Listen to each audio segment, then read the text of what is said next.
Some of the very wealthiest people in the world, including Elon Musk, Larry Ellison, Mark Zuckerberg, Jeff Bezos, and others, are now investing hundreds and hundreds of billions of dollars into these revolutionary, transformative technologies. Now, why is that? Why are they doing that? Is it because they want to improve the standard of living of the 60% of our people who live paycheck to paycheck? Americans who are struggling to pay for groceries, healthcare, housing, education? Maybe. Maybe they are staying up nights worrying about the working families of America. But I doubt it. I think it's because investing in AI and robotics will increase their already incredible wealth and power exponentially. Among other impacts, the artificial intelligence and robotics being developed by these multi-billionaires will allow corporate America to wipe out tens of millions of decent paying jobs, cut labor costs, and boost profits. The result? The wealthiest people in the world will get even richer while working families lose their jobs and their income. And unless we act, here is, in my view, I don't claim to have all the answers, but in my view, this is what is likely to happen in the next 10 years. Now, as a member of Congress who vigorously opposed the disastrous trade agreements that decimated communities throughout this country, I, like most Americans, want to see manufacturing rebuilt in the United States of America. But let us be clear.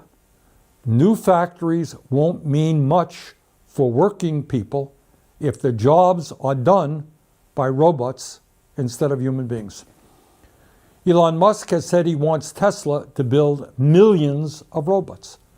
And what will these robots do?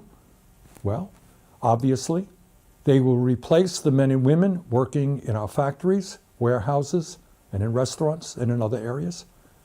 That means millions of good jobs could disappear. It's not very complicated. And of course, it's not just Musk. Amazon, owned by Jeff Bezos, has already laid off 27,000 workers since 2022. The company now has more than 1 million robots working in its warehouses, and soon these robots will outnumber human workers in Amazon facilities.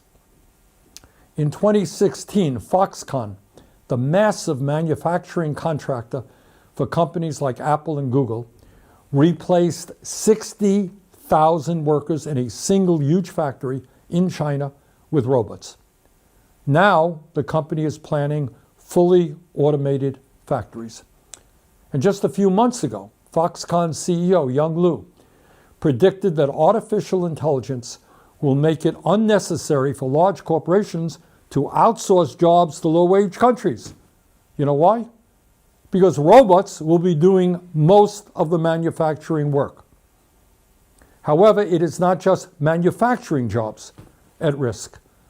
Most of us want to see the United States develop a strong, clean, and efficient transportation system, including the production of millions of new cars, buses, and trucks. But if Musk and others get their way, those vehicles won't be operated by truck drivers, bus drivers, or taxi drivers. They will be driverless vehicles. Millions of jobs in transportation will be eliminated. This is not science fiction. It's already happening. FedEx is using driverless trucks to haul heavy loads along the I-45 corridor between Dallas and Houston through a company called Aurora. Walmart is using autonomous trucks for short-haul deliveries in Arkansas through a company called Gatik. Kodiak Robotics has partnered with IKEA to conduct driverless deliveries in Texas.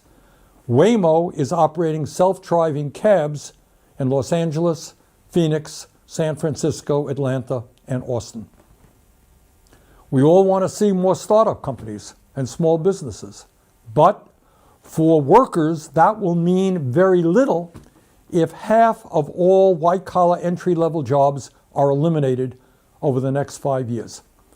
And that is exactly what has been predicted by Dario Amodei, the founder of Anthropic, one of the leading AI companies in the world. As the ranking member of the Health, Education, Labor, and Pensions Committee, I just released a report finding that AI, automation, and robotics could replace nearly 100 million jobs in America over the next decade, including 40% of registered nurses, 47% of truck drivers, 64% of accountants, 65% of teaching assistants, and 89% of fast food workers, among many other occupations. And as bad as that may seem, I'm afraid it could be an underestimate. In June, the CEO of Ford, Jim Farley, predicted that AI could eliminate, quote, literally half of all white-collar jobs in the U.S., end quote, within the next decade. That's Jim Farley, Ford. Elon Musk said this year that as a result of AI and robotics, quote, probably none of us will have a job. If you want a job, that's kind of like a hobby. You can do a job. But otherwise, AI and robotics will provide any goods and services you want, end of quote. Earlier this year, Bill Gates predicted that humans, quote, won't be needed for most things, end quote, such as manufacturing products, delivering packages, or growing food over the next decade due to AI. So, my friends, here is a rather big question. If Musk and Gates and others are only half right in their predictions, what happens to the tens of millions of Americans who no longer have employment because they can't find jobs that don't exist? In this brave new world, how do these Americans pay for health care, food, housing, and the other necessities of life? But it's not just economics.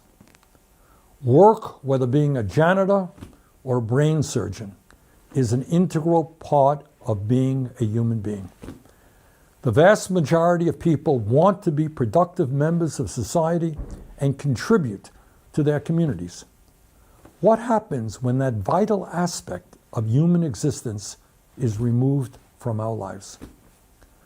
Further, and now we get into some pretty deep stuff, the rapid developments in AI will likely have a profoundly dehumanizing impact on all of us. In many ways, it will actually redefine what it means to be human, fundamentally alter our relationships to each other, and the very nature of what we call society. Can AI and robotics be of help to us in many ways? Absolutely. I believe they can. I am not a Luddite. The goal, however, is to make sure that the new technologies being developed serve human needs and not just further enrich a small number of multi-billionaires. We do not simply need a more efficient society. We need a world where people live healthier, happier, and more fulfilling lives. So, where do we go from here? And again, I don't have all of the answers, but here are just a few ideas as to how, in my view, the advances in technology can benefit ordinary Americans and not just multi-billionaires.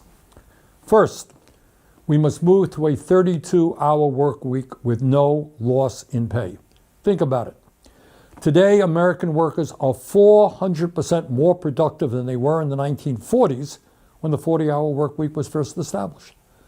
Artificial intelligence and robotics will greatly increase that productivity.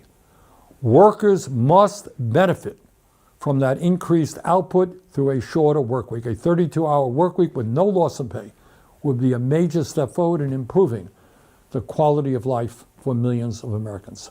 Second, we must require large corporations to allow workers to elect at least 45% of the members of their boards of directors, similar to what already takes place in Germany. Workers need a seat at the table to best determine how AI is used in their companies. If Tesla workers were on their corporate board, I doubt very much that they would be rewarding Elon Musk with a $1 trillion pay package. Third, we must greatly increase profit sharing at our nation's largest corporations. In my view, workers should receive at least 20% of the stock in companies they work for.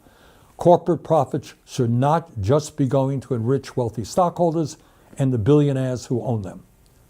Fourth, we need to substantially expand the concept of employee ownership in America. When workers own their own businesses and are more involved in the decision-making processes, they will make choices that benefit everyone in the company, not just the people on top. Fifth, instead of providing billions of dollars in tax breaks to companies that are throwing workers out on the street and replacing them with new technologies, we should enact a robot tax on large corporations and use that revenue to improve the lives of workers who have been harmed in this transition. Bottom line, AI and robotics will bring a profound transformation to our country. Nobody denies that. In my view, we must fight to make sure that these changes benefit all of us and not just a handful of billionaires. Let the debate begin, and we need your participation. Thank you very much.